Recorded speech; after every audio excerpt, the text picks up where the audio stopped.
Pranav last 50 days അതിന്റെ preparation എങ്ങനെയായിരുന്നു? Last 50 days എന്ന് പറയുമ്പോൾ നമ്മൾ തിയറിയിൽ അധികം ഫോക്കസ് ചെയ്യേണ്ട ആവശ്യമില്ല. കൂടുതലും ക്വസ്റ്റ്യൻ പേപ്പേഴ്സ് സോൾവ് ചെയ്യാം.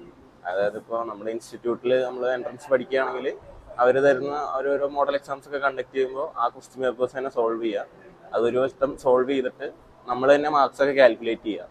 എന്നിട്ട് അതിൽ നമുക്ക് തെറ്റ് വരുന്ന ക്വസ്റ്റ്യൻസ് മാർക്ക് ചെയ്തിട്ട് അതേത് ചാപ്റ്ററിലാണെന്നൊക്കെ നോക്കുക. അപ്പോൾ ഫിസിക്സ് ഒക്കെ ആണെങ്കിൽ ഫോർമുലേൻ്റെ പ്രശ്നമാണെങ്കിൽ അതൊക്കെ ഒന്നും കൂടി ഒരു ഫോർമുല ഷീറ്റൊക്കെ ഉണ്ടാക്കി വെച്ചിട്ടുണ്ടെങ്കിൽ അതൊക്കെ ഇടയ്ക്ക് റിവൈസ് ചെയ്യുക.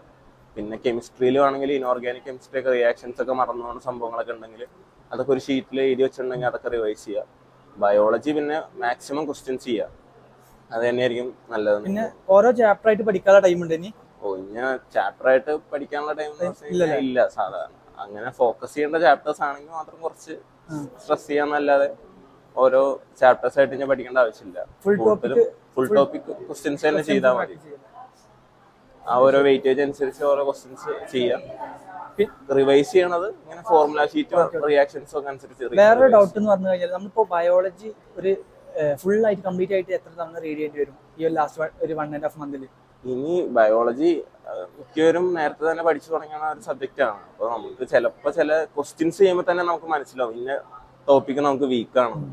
അപ്പോൾ അത് ജസ്റ്റ് ഒന്ന് അണ്ടർലൈൻ. ചിലപ്പോൾ അത് മറന്നു, ആ ഒരു ടൈമിൽ മറന്നു പോകുന്നതായിരിക്കും, അല്ലെങ്കിൽ ചിലപ്പോൾ നമ്മൾ പഠിക്കാത്തതായിരിക്കും. അപ്പോൾ അത് മാത്രം ഒന്ന് സ്ട്രെസ് ചെയ്ത് പഠിച്ചാൽ മതി. ബാക്കിയെല്ലാം നമ്മൾ ഫുൾ ടോപ്പ് ക്വസ്റ്റ്യൻസ് ചെയ്യുമ്പോൾ എല്ലാ ടോപ്പിക്കും ക്വസ്റ്റ്യൻസ് നമ്മൾ കവർ ആവും. അപ്പോൾ തന്നെ ആ ഒരു ചാപ്റ്റർ നമുക്ക് തറവാണെന്ന് നമുക്ക് അപ്പോൾ തന്നെ മനസ്സിലാവും. വായിക്കേണ്ട ആവശ്യമൊന്നും തോന്നുന്നു.